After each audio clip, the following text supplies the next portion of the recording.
ยึดติดกับสิ่งใดมันก็เป็นทุกข์กับสิ่งนั้นแหละยึดติดกับกับเงินกับทองก็เป็นทุกข์กับเงินกับทองนั่นแหละมันก็เกิดกับอันนั้นแหละความรู้สึกเกิดอยากได้เพิ่มโมโหบ่ได้เพิ่มเบื่อมีคนขัดขวางไปกูได้มีเบิดเด้นั่นแล้วแต่นึกถึงเงินก็มีหลายอารมณ์เห็นบ่นั่น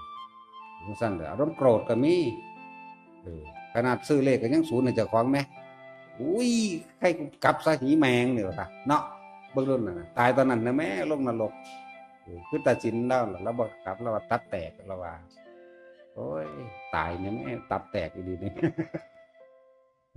แล้วศูนย์ในเจ้าของซื้อเลขบ่ถูกจังซั่นแหละมาถามลองเบิ่งแม่อย่าข้อขาด